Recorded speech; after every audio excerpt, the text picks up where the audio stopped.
Hello दोस्तों। देखिए आज की इस वीडियो में हम आयत के बारे में जानेंगे।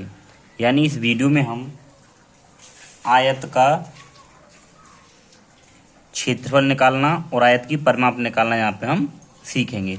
ठीक है, तो आयत का क्षेत्रफल और परिमाप निकालने से पहले हम ये जान लेते हैं कि आयत कहते किसे हैं। ठीक है, इसके बारे में सारी जानकारी हम यहाँ पे सीख लेते हैं। ठीक है, तो देखिए आयत ऐसा चतुर्भुज जिसके आमने सामने की भुजाएं बराबर हों। ठीक है, तो क्या है ऐसा चतुर्भुज किसे जिसकी चार भुजाएं हों। तो ये कि ऐसा चतुर्भुज होता है जिसके आमने सामने की भुजाएं बराबर तथा चारों कोण 90 डिग्री के हों, आयत कहलाता है। ठीक है, तो देखिए यहाँ मैंने ये दो आयत बनाए हैं। तो देखिए आमने सामने की भुजाएं, जैसे इसके सामने ये भुजा देखिए ये 6 सेंटीमीटर, तो ये भी 6 सेंटीमीटर, दोनों बराबर हैं। और देखिए इसके सामने ये भुजा, तो ये 3 सेंटीमीटर, तो ये भी 3 सेंटीमीटर, तो ये क्या एक आयत कहलाएगा।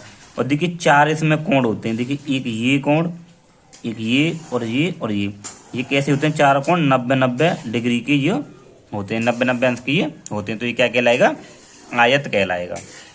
ठीक है, अब यहाँ देखिए, तो देखिए यहाँ पे भी क्या, देखिए ये 7 सेंटीमीटर, तो इसके सामने भी 7 सेंटीमीटर होगी। अब ये क्या है, देखिए 4 सेंटीमीटर, तो ये भी 4 सेंटीमीटर होगी। और देखिए इसके जो चारों कोण हैं कैसे हैं, ये 90 डिग्री का, ये भी 90 और ये भी, यानी कि चार कोण कैसे 90 डिग्री के हैं। ठीक है, तो देखिए आयत में क्या होता है, ये जो आपको जो बड़ी भुजा दिखाई दे रही है ना, ये बड़ी भुजा, ठीक है, ये जो बड़ी भुजा है इनको तो हम लंबाई कहते हैं।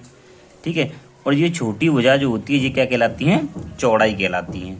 ठीक है, ऐसे यहाँ पे ये बड़ी भुजा क्या है, लंबाई कहलाएगी, और ये छोटी भुजा क्या है, चौड़ाई कहलाएगी। ठीक है, तो देखिए मैंने यहाँ पे लिखा भी है कि बड़ी भुजा को हम लंबाई कहते हैं और छोटी भुजा को चौड़ाई कहते हैं। ठीक है, अब देखिए इसके जो आयत के क्षेत्रफल और परिमाप के जो सूत्र हैं उनको हम देख लेते हैं। तो देखिए आयत का क्षेत्रफल, तो आयत के जो क्षेत्रफल का जो सूत्र होता है वो क्या होता है, लंबाई गुणा चौड़ाई। ठीक है, क्या होता है, लंबाई गुणा चौड़ाई। तो देखिए लंबाई को इंग्लिश में क्या कहते हैं, लेंथ कहते हैं, तो इसको शॉर्ट में हम एल से दिखा सकते हैं। और चौड़ाई को ब्रेथ कहते हैं, तो शॉर्ट में बी से भी दिखा सकते हैं। तो यहाँ पे हम एल गुणा बी भी कह सकते हैं, इसका फॉर्मूला एल गुणा बी, या फिर लंबाई गुणा चौड़ाई। ठीक है, अब देखिए आयत का परिमाप, तो आयत के परिमाप का जो सूत्र है वो क्या होता है, 2 और कोष्टक में लंबाई और प्लस चौड़ाई। ठीक है, तो देखिए यहाँ पे क्या है, 2 और कोष्टक में लंबाई को एल से और प्लस चौड़ाई को बी से, ये भी आप लिख सकते हो। या तो ऐसे लिखिए 2 कोष्टक में लंबाई प्लस चौड़ाई, या फिर 2 कोष्टक में लंबाई प्लस चौड़ाई। ठीक है, ये इसकी परिमाप का सूत्र है। अब देखिए यहाँ एक फॉर्मूला आता है इसमें, आयत का विकर्ण। तो आयत के विकर्ण का फॉर्मूला क्या होता है, अंडर रूट में लंबाई का स्क्वायर और प्लस चौड़ाई का स्क्वायर, क्योंकि ये एल क्या लंबाई होती है और ये चौड़ाई, तो अंडर रूट में लंबाई का स्क्वायर प्लस चौड़ाई का स्क्वायर। तो देखिए मैं आपको बता दूं कि विकर्ण क्या होता है। ठीक है, देखिए जैसे ये आपके पास में कोई आयत है, ठीक है, तो देखिए ये इसके कोने हैं, यानी कि ये 90 डिग्री के, यानी कि इस सिरे से अगर दूसरे सिरे तक, ठीक है, ये जो क्या है, ये जो रेखा है, ये क्या है, इसका विकर्ण कहलाएगी। या फिर आप इस सिरे से यहाँ तक ये क्या कहलाएगा, ये भी विकर्ण कहलाएगा। तो आयत में कितने विकर्ण होते हैं, 2 विकर्ण होते हैं। ये दोनों विकर्ण कैसे होते हैं, बराबर होते हैं। ठीक है, अब देखिए, अब यहाँ पर हम क्षेत्रफल और परिमाप निकालना सीखते हैं कि कैसे हमें क्षेत्रफल और परिमाप निकालनी है। ठीक है, तो देखिए ये आपके पास में एक आयत दिया गया है, तो इसकी देखिए ये क्या है, लंबाई, और ये क्या है, चौड़ाई। ठीक है, तो ये निकालेंगे। सबसे पहले हम आयत का क्षेत्रफल,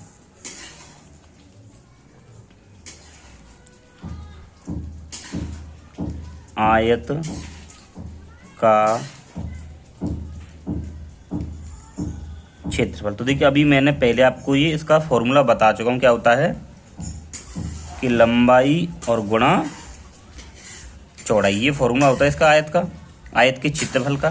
ठीक है, तो देखिए लंबाई कितनी है, जो बड़ी हो जाए ये लंबाई होती है, तो लंबाई कितनी है, 8 सेंटीमीटर, यहाँ 8 लिखेंगे, फिर बीच में क्या ये गुणा। ठीक है, अब देखिए चौड़ाई इसकी क्या है, चौड़ाई इसकी कितनी है, 4 सेंटीमीटर है। ठीक है, तो इनका आपस में गुणा करो, तो कि 8 चौक 32, अब देखिए जब भी आप क्षेत्रफल निकाल रहे हैं तो क्षेत्रफल को हम वर्ग सेंटीमीटर में लिखते हैं, ठीक है। अगर सेंटीमीटर तो वर्ग सेंटीमीटर, अगर मीटर है तो मीटर सेंटीमीटर। देखिए क्या लिखेंगे, तो इसका क्या है 32, तो इसको हम लिखेंगे सेंटीमीटर स्क्वायर, यानी कि क्षेत्रफल को वर्ग में लिखा जाता है। अगर इसकी भुजा मीटर में होती तो यहाँ पे क्या था मीटर स्क्वायर, सेंटीमीटर तो हमने ये सेंटीमीटर स्क्वायर, ये लगाना बहुत जरूरी है, ठीक है। अब देखिए अब निकाल लेंगे आयत का परिमाप।